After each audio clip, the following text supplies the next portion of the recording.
conferences that have came out. Definitely got to watch those. So it is definitely some things going on right now. Definitely going to check out the press conferences. So welcome to the podcast. Welcome back to Wolfpack Performance Talk Podcast, F1 Minute, the hottest live show on the planet for Formula One content. And I see we got the Toxic One in the live chat with the new profile icon and OG Zilla. What's up, fam, man? Don't forget, OG Zilla. OG Zilla, I need you to be here. You need to be around live all this weekend. Be around live all this weekend, especially Sunday. Be here live Sunday.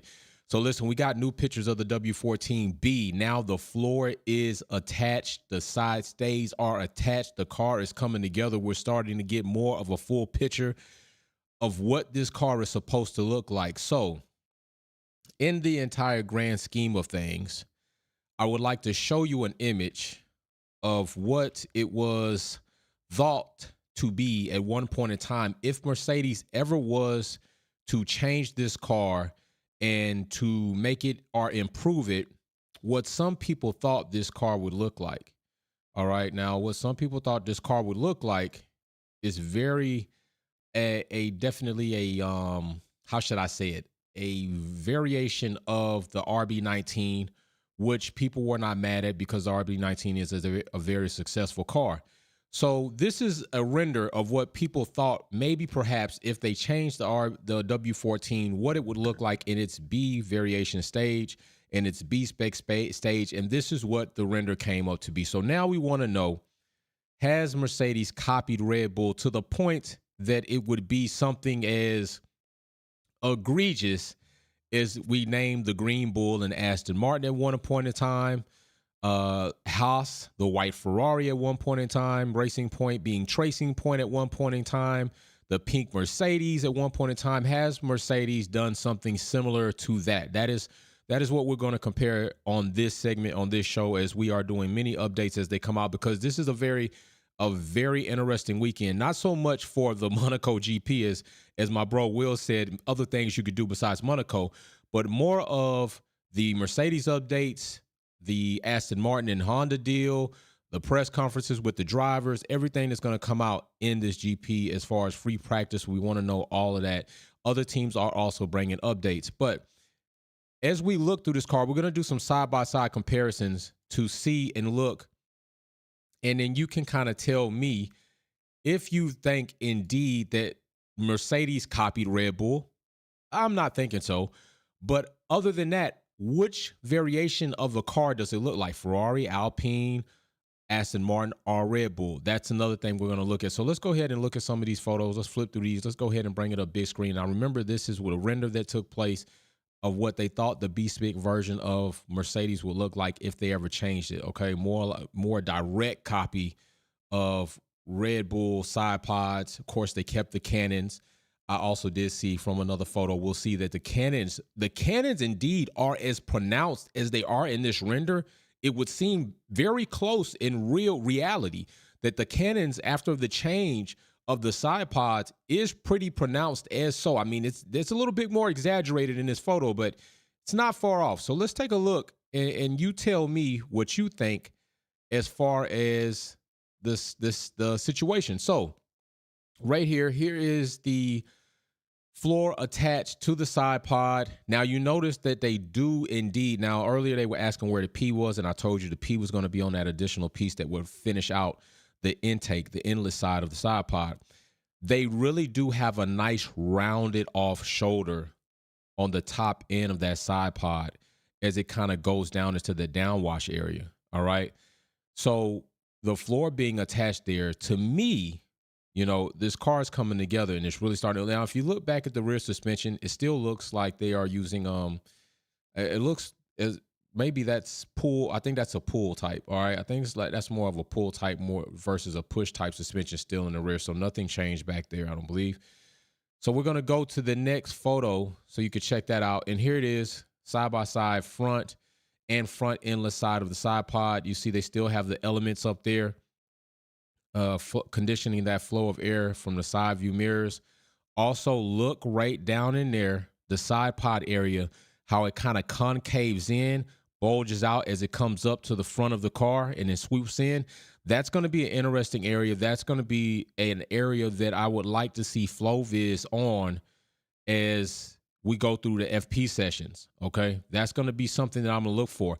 I'm going to be looking for flow viz in that area, because just off the look of it, I think that we're going to see some gaps in flow viz. We're going to see a little bit of breakup in the pattern of flow viz as it kind of swoops out here and then kind of concaves in. I don't know if that's going to lead for very consistent flow of air, but what I do know is it definitely overall should improve the wake and maybe not impact the rear tires as much, but we'll have to see. But I'm definitely going to look for flow viz in this area. I'm going to be very surprised if Mercedes come out with such an attitude that they don't want to give anything up and don't run flow viz. I don't think that's the best thing to do. If you're going to bring this stuff out of Monaco, you might as well go ahead and bring all types of metrics and tools out that can help you understand as fast as possible. If you're taking the approach that I want to learn as much as I can on the circuit that really doesn't, give me that great of an opportunity, especially for high speed situations, then let's not waste any time. All right. Let's not do like the Lewis Hamilton tweets, come out with the little soft shoulder tweets and not the real tweets that have been detrimental or could be detrimental to one's mental health. So right here, you see the front situation of the vehicle. And I like the, front nose off. That's always an interesting picture to see all the internal workings in there, the wishbones and the push rod, all that stuff connecting. It's always the springs. That's always very nice. Then let's go ahead and go to this next photo. As you see right here, two variations. We've got a nice little side corner shot. Now, this is the shot that we're going to be kind of comparing to see if these cars look alike. And then the very front inlet. That is squared off. It's very...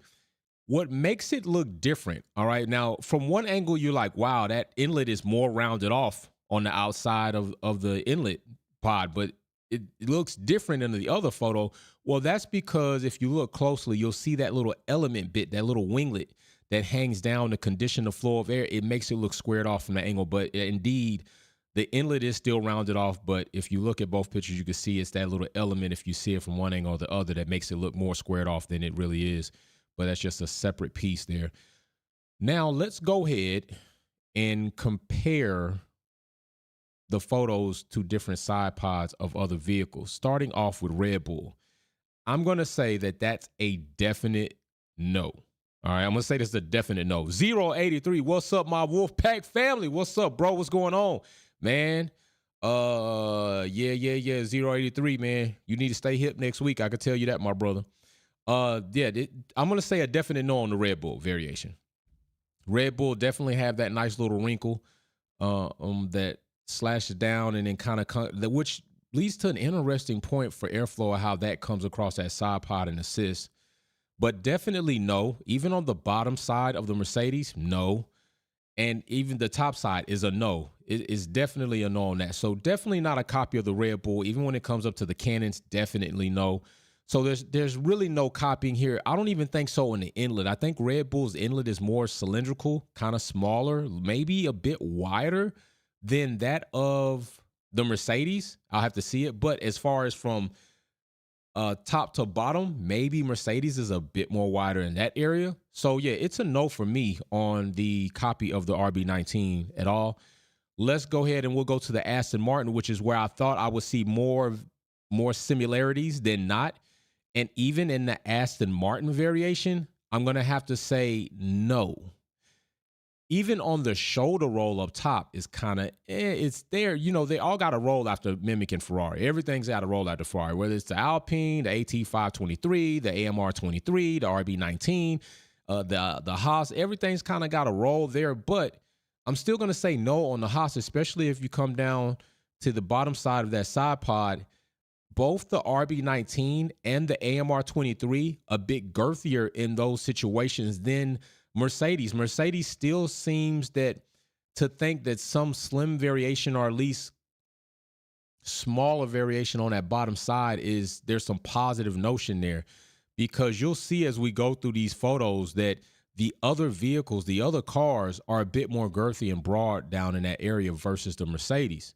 Okay, so we'll go ahead and go back into the AMR23, and as you see right there, I'm going to say not so much. Now, as the downwash situation, yeah, there's a similarity there all day. There's a similarity on the downwash situation all day, but still Mercedes being more minimal than at all, period, all right?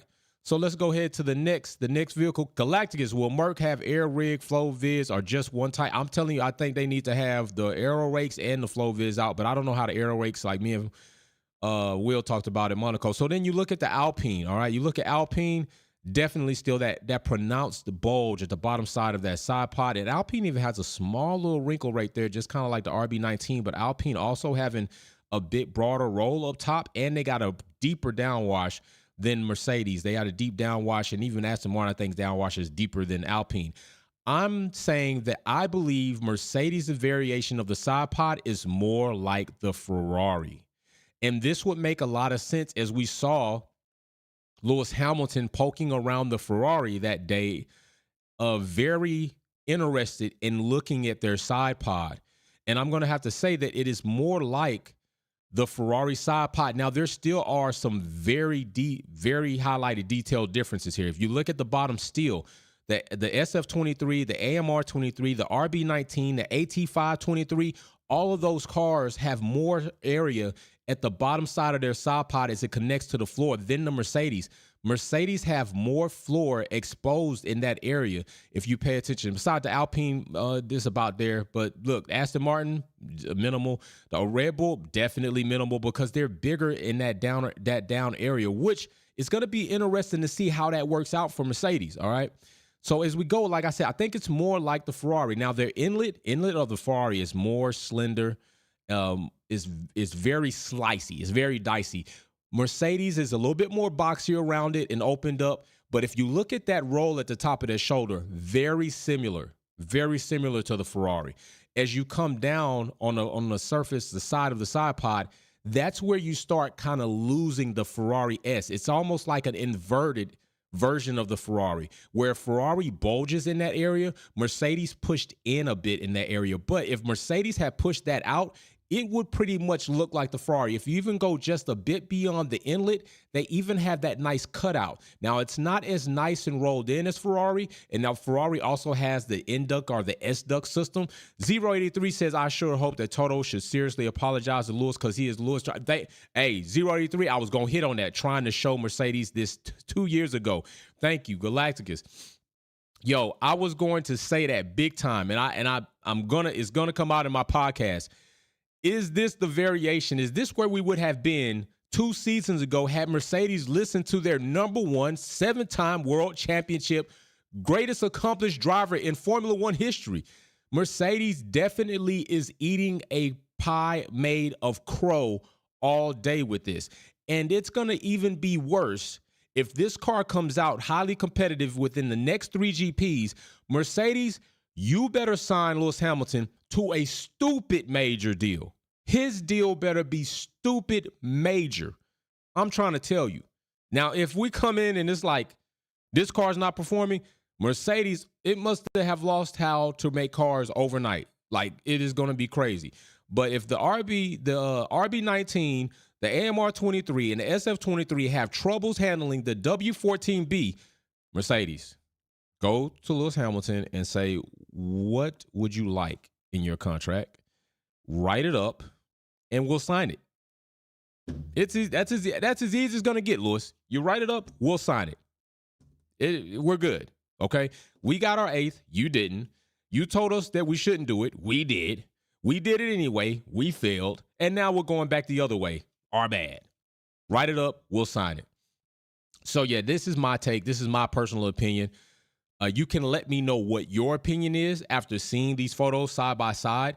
Do you think it's more like the Ferrari? I think it's more like the Ferrari, but still different. I think it's almost the Ferrari S, a little bit inverted difference as it comes down to the floor, losing a little bit of that body. So I'm still saying that is where I am wondering. Now, this is the picture right here that we showed you, how different the side pod changed from Miami to Monaco. Very different. Now, if you notice, their downwash area is very mild. I mean, subtle at best. Subtle at best compared to the AMR23, the AT523. Subtle at best. And even SF23. Very subtle. I do believe that downwash area, I think it's going to get a bit deeper. as they learn more about this variation, I think they scaled in. Let's not go too deep. We can always, we can always go in more, right? It's always a good saying. Start off with more, you can always go less. If you start off with less, it's going to be hard for you to do more. Rusty Dog, big shout out for the super sticker, bro. But yeah, I think that that definitely is big shout out, Eli. I really think that that's different. I think they scaled in. You can see the roll, but it's a very mild, subtle version of the Ferrari S. You don't have it too curvaceous because their downwash isn't as deep. But I do think this looks more like the Ferrari, which makes sense when you think back to Lewis poking around the SF23 and looking and inspecting. And that would also go to this. People like to disrespect Lewis Hamilton by saying his acumen for Formula One is not really good, that he doesn't give good driver feedback. He doesn't really know. He's not involved in the build up, in the control. Don't listen to these people out here talking that crap. Lewis Hamilton is great at giving feedback. He's good at staying around. He's good at contributing to the team. He's good at helping to give feedback on data. And the engineers have the bigger job. The aerodynamicists, that's their bigger job. But Lewis Hamilton is no joke at going, looking at a vehicle, coming back. I don't know if they ever missed them sometime getting audio of Lewis and Toto talking in the garage about bits and pieces, and Lewis actually going around their car, and showing them like, this is different, they did this. I mean, he's talking about small changes that you don't even notice on camera. He's great at giving feedback to his team in order to develop. Why Mercedes chose not to listen, I understand. Lewis Hamilton's not an aerodynamicist. He's only driven championship cars and won championships, so he only knows what a championship car feels like and probably what it should kind of look like. Galactics, Mert need fast pit stops and listen to Lewis and win. And that's another thing. No matter how good they make this car, that's not going to change their pit stops. They have to be more consistent with pit stops, and they need to be better with strategy. Okay? They need to be better with strategy. And that's where another downfall is. And that's why I say it's a complete thing. Like, the machine needs to be there, the driver needs to be there, and the team needs to be there. If you're missing any one of those components, it's going to be a struggle in your year to be consistently good throughout the course of a season. If you have all three, it's going to be easier to be good throughout the course of a season and likely win a constructor championship and a driver championship. That's just the way the cookie crumbles. So as we go, some people are just joining us. Go ahead. We'll look over these photos one more time. The very vast difference between the side pods from Miami to Monaco. Big shout out, Rusty Dog. If Newey could write the rules himself, they would be just as they are now. They suit Red Bull, so I don't know if Merc will catch them still. That is a very good, Rusty. That is a very good point. You make a fair point right there, and even something that other people are concerned about themselves. I do not think Mercedes will catch Red Bull this season. I do think they will close the gap if this update yields to be an upgrade, which is positive progress in race pace. I do believe they close the gap, and I do believe if they understand the philosophy and they can expound on it, that they put Red Bull on notice going into next season. All right, I do believe that. But if they go and have trouble even with this variation, the W14-B, all the way up until the last part of the season, then it is what it is. It happens. It happens in sports. It's damn sure going to happen in Formula One. Okay, so it's still something left to be decided here. And this race week will tell us a little bit. It's going to tell us a little bit. But Spain is going to tell us more. Barcelona is going to tell us more. Okay, that's really where I'm excited to get and see where the W14-B actually performs at. And they're going to take whatever data they learn from here and apply it. And hopefully they apply it in such a way that they just keep on rolling and keep on rolling. And then next thing you know, we got a 4-team battle. We got Aston Martin in the mix. We got Ferrari in the mix. We got Mercedes in the mix, and RB19 and Red Bull, they're just running away with this. That's just what it is right now. But wouldn't it be awesome that even in the last 3 races, if we saw the W14-B rivaling the RB19 on at least a few tracks going and concluding the season? That would be very, very interesting, and that would be very promising to people who like Mercedes, who support Mercedes, and want to see Mercedes win. That is where you want to stand, all right? We have to be very realistic with the update and the progress when it comes to Formula One. We have to be very realistic when we're looking into these things to understand that these updates they're not going to yield like a full 2 seconds a second even. You're just trying to get tenths upon tenths upon tenths upon tenths to add up to a second. And sometimes that doesn't take place even in a race because your target is moving. Red Bull are not going to stand still on development. They're not going to be a stool pigeon. They're going to keep moving on development. They're going to try to keep moving on progress. They're going to keep trying to push the pace of the RB19. So your goalpost in a rightful way is always moving in Formula One. So that's what we'll have to see. Galactica says Newey spends 10 minutes looking at a team cars each race. Newey stalks, okay? Let me tell you this right now. Newey scares me when I look at TV sometimes. Sometimes when I see Adrian Newey on the grid, Newey scares me when I'm looking at him on the grid, looking at cars. He's like a peeping Tom. He's like a stalker. And he's just sitting there, just passionately gazing at these cars. If those cars could talk, I'm pretty sure they would be very timid and afraid and startled when Newey approaches. Like, what is this guy doing? Why is he looking at me like this? What is he doing with this pen and the pad? Newey just has a very, very concentrated look and demeanor when he's analyzing other cars, looking for subtle changes and bits and pieces that he could take and manipulate and add to his creation. He is. He's Newey is the GOAT in that sense. He is the GOAT in that sense. So yeah, Red Bull do have a GOAT in their midst. It's not Max Verstappen, it's Adrian Newey. That's fact. 083. Remember, Barcelona is going to be a totally different race. They changed the track, and now it's going to be faster race than before, which is also another interesting thing because something that we already know the programs didn't account for going into this new era of cars was porpoising. So it's going to be interesting to see if Mercedes encounter a porpoising issue with the new W14-B, and if they do they have the information, the data, and the experience on how to remedy that very fast. And when I say fast, I'm talking about the ability to solve that within FP1 to FP3, okay? And if they can't, then we have a bigger problem because they're going to go into qualifying with a porpoising car, and they're going to have to go and wait till the next GP to find out why is it porpoising and why are any of the things that we knew should have solve it.